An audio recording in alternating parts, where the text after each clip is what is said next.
Praise God. Akong basahon diri mga kauturan sa blessings of obedience mga kauturan. Siling pa mga kauturan, the Bible promises that those who faithfully will be blessed, no? God invites believers to test Him in this, and He promises to open the windows of heaven and pour out abundant blessing in return, no? The Bible's promises to blessing mga kauturan. The Bible promises that for those who fight will be blessed. God invites believers to test Him in this, and He promises to open the windows of heaven and pour out abundant blessing in return. Siling sang Luke chapter 6 verse 38, give and it will be given to you, a good measure, pressed down, shaken together, and running over will be poured into your lap. For with the measure you use, it will be measured to you. Namin sa pulos ng mga kauturan niya, hatag ka ng mga blessings of obedience sa mga kauturan. Ano ang mga blessings of obedience? No? I-bukbo sang Diyos ang abundant blessing. Amo na siya mga kauturan kung mangin obedience kita, makinumanon kita sa Diyos. Ang iya nga blessing, nga ibukbo sang Diyos, ang iya nga blessing, no? Ibukbo niya, pour out abundant blessings. Bugana nga, wag pa kamaayo kung magmatinumanon kita. Maghatag, kag ikaw tagaan, maayo nga suko, gindaso, ginligo-ligo, kag nagaawas, will be poured into your lap sa imo nga sabak. Praise God. For with the measure you use, it will be measured to you. Ay kung ano kuno ang atong gintaksan, nga talaksan, amo na siya ang taksan sang Diyos aton. Grabe, no? Amo na siya. Praise God. Siling pa, sa paghatag kuno natin mga kauturan, nang may angrat kita, assurance ija. Praise God. Kung ano ang aton nga gintaksan, amo nang taksan sa Dios. Kung singa mo sang ganon, kung nagmatinumanon ka sang gamay, gamay man. Siyempre, no? Kung nang imo pagtuman, dako man ang magabalik sa imo mga kauturan. Praise God. Hallelujah. Kaya so maagi sinigali mga kauturan, nag-grow ang imo nga faith kag trust sa Ginoo. Amen. Praise God. Wala ka man imo ganina baton nga ginimo mo ni. Wala mo kaniya na experience nga i-pour out sang Dios mo ang imo nga ang pagpakamayo sa imong sabak. Wala mo kaniya na experience. Mahigayin mo sa paghatag. Nga taksan mo dako. Tungod na-grow ang imo nga faith and trust. Kay nagapati ka, nasa talaksan, hindi ako dako, taksan ko, dako, hindi ibalik sa akon. Amen? Amo na gali, nagatubo na siya gali ang imo nga, nag-grow gali ang imo nga faith kag trust, no? Gatuo ko yan, ako dakokon ko niya, ang talaksan ko sa akong obedience, mga kauturan. Pati ko yan nga, dako ba niya nga talaksan? Taksan sa Ginoo. Kag nag-grow man ang imo nga trust, praise God. Gasalig ko sini nga pulong, bisan wala pa ni natabo. No, nga asa paghambali natabo dahil sa imo di bala wala. Nga nga naghatag ka, ginakos mo dako, nga man kay nag-grow ang imo nga trust. Ginsaligan mo ang ina nga pulong mga kauturan. Praise God. Kung wala mo na ginhimo, o singanon, wala nag-grow ang imo nga faith and trust. Amen. Kaya adlo ka gidya, ay basi hindi po gidya pagtakso niya. Basi kung hindi magbalik sa akong sabak, kasi hindi magpag-pour out, diba? Pero kung naghatag ka gidya, wala mo yung withhold, wala mo ginpunggan, no? Kay nag-abot sa imo gidya ang nagtubo sa imo yung trust, kagang imo faith, praise God, matabo gidya. Amen? Praise God. Hallelujah. Amo lang siling sa Matthew chapter 6, 33, but seek first His kingdom and His righteousness, and all these things will be given to you as well. Praise God. No? Amo ni siling sa pulong sa Ginoo sa Matthew chapter 6 verse 33. Kaya ito, perbitan niya ginabasa, perbitan niya mabatian. Pero sa tutuod ng mga kauturan, abita ginaunga, tagid ang ginasik ta unang Ginoo tungod harita day. Praise the Lord. No? O sa tutuod lang, once nga magsiling ka, but seek first His kingdom, kung wala mo ginauna ang pag-obey sa iya word, sa iya pulong mga kauturan, same lang nga wala ka naga, wala mo siya pangita una ang Ginoo. Praise God. Ay ginauna tagid ang aton kaugalingon. Praise God. Silin pa, Pinaagi sini gali mga kaukuran sa pagtuman sang ining mga butang wala na kumanon tang wala ko man gali nato na bato wala pa gid mo amo nang siling liga ni tatong sa school di ba no ang tao see is to believe no siling sa Diyos siya hindi see is to believe and see. Praise God. Tuhi mo na yung pulong ay makita mo kung paano ibukbo sa Diyos ang pagpakamayo. Amo na kung isa na hadlok ka mag-obey sa Word of God, ay abita mga kautulan, mawadhan ta. Abita, inang mapirdita, abita, hindi matabo. Praise God.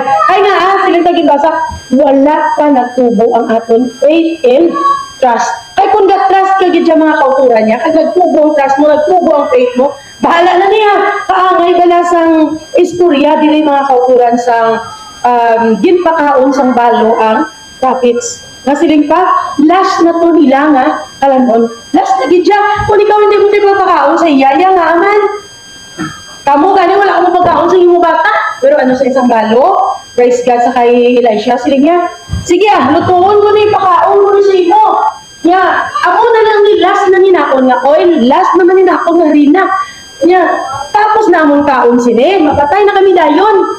Hindi man dayon gid mapatay, kasi kung mabusog sila sa isa ka kaon, basi mga kung gainom-inom sila guro tubig, basi mga 5 days naman sila kay mapatay, pero siling sang bayi, siling nga, tapos namon kaon sini, kung makaon na ninakon, mapatay na kami. Mutsing ganun, wala na sila kuhaan, last na tungod pagkaon, pero tungod sa imo, lutuon ko ni kay kabalo ang balong babae nga ato siya propita sa Dios nga siya pagkaon gabi nga test ang iya nga faith no test ang iya nga trust sa sa babae na mga kuan gintistingan gid ang iya pagtuo gusto niya sige lutuon ko ni kay pakaon ka kami sa imo na para pa to sa ila tani anong nakabo mga kauturan kay ginpakaon niya ang prophets mga kauturan. After na nagkaon sila, siling sa Biblia, kung basahon ka, putob sa to, wala na nahubsan ang ilang harina kag ang ilang lana. Grabe, no? Amo na siya, namong ginasiling faith. Natabo na haw, nga kung ihatag mo, ara na dayon ang balik sa imo, wala pa man. Pero tungod kay nag-grow ang imong trust, nag-grow ang imong faith, plus sa Ginoo, ang pagsalig mo sa Ginoo, nag-grow, ginhimo mo, nga man, praise ka, tungod ginhimo mo na, ang Ginoo may pagahimuon gid sa imo. Praise God. Damo na tested and proven ginaya sa Biblia mga kauturan.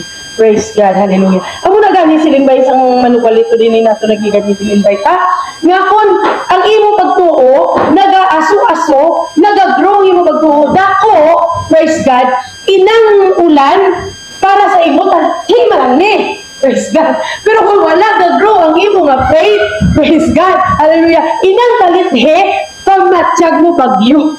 Amen? Praise God. Amo na sa, no? Depende na siya sa aton mga acceptance, mga sa nagakaabot sa aton nga mga circumstansya sa kabuhi. Praise God, hallelujah. Dugay na tagalagad sa Ginoo dapat ang aton nga lain na yung subong ang aton nga pagkilala. The more na nag-lugay ka, nag-upod mo upod mo presensya sa Diyos, nag-ulay tani ang inyong relationship.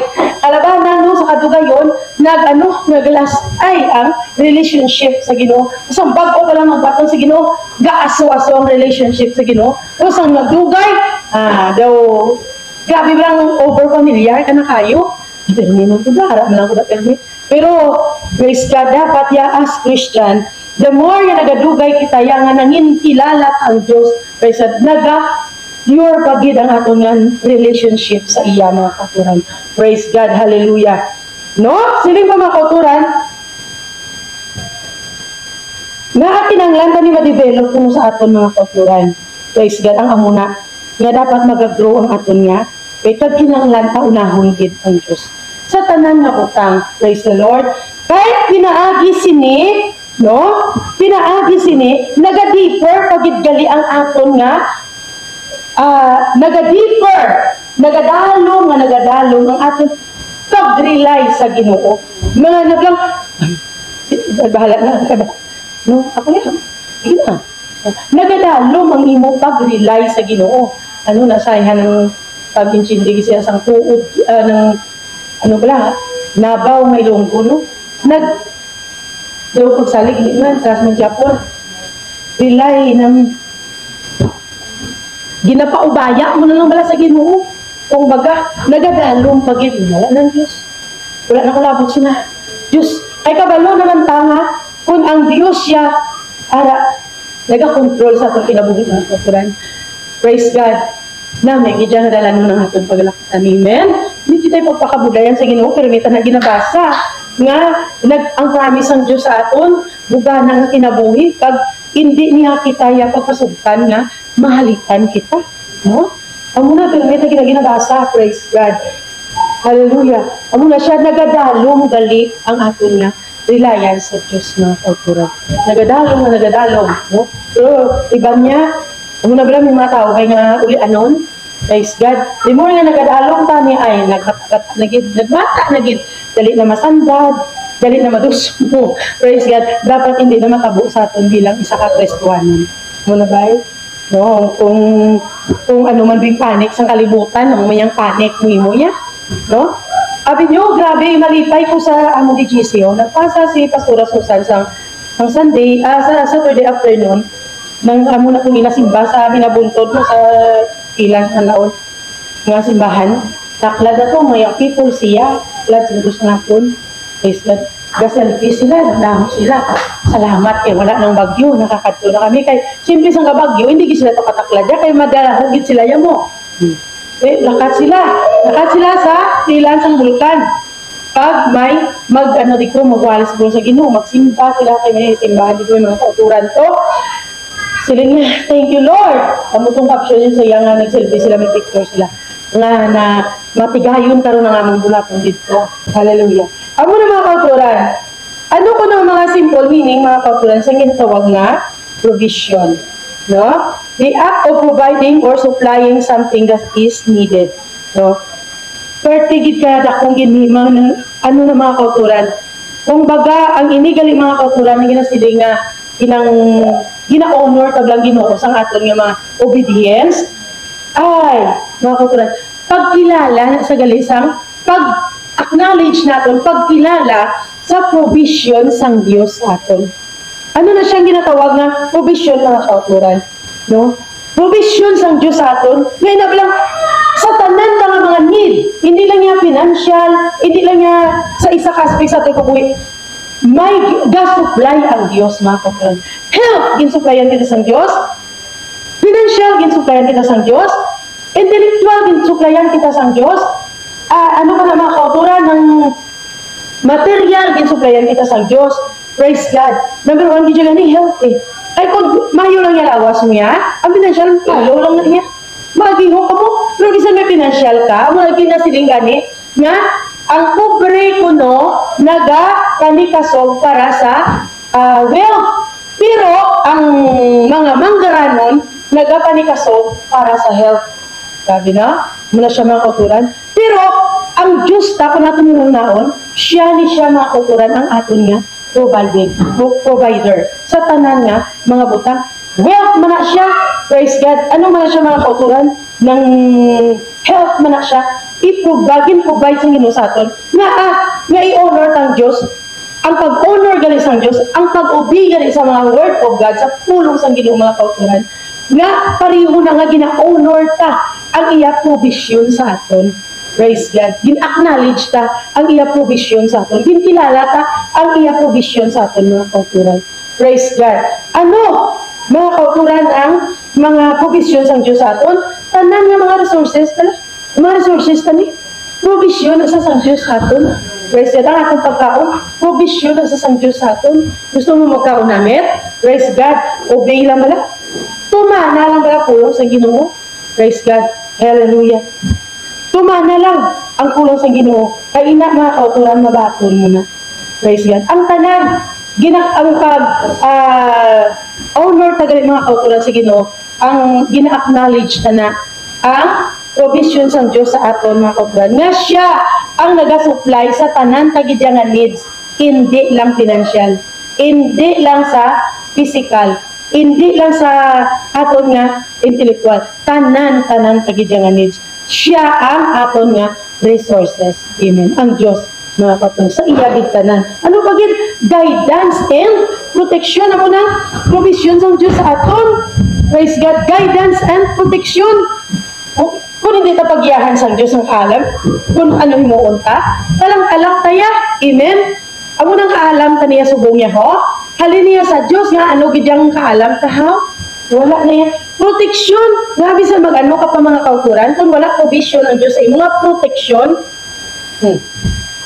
praise God. Amo na nga, kinanglan mo ginayahang provision. Ining pag-obey gali mga kauturan, o ang obedience mo bala, pagka matinumanon mo sa pulong sa Ginoo, ginakilala mo ang iya nga provision. Pagkilala sang provision sang Diyos at mga kauturan. Nga siya ang ginhalinan sang tanan. Praise God. Hallelujah. Pagkilalahon ta nga siya gid ang supreme power of authority. Sa iya ang tanan naghalin mga kauturan.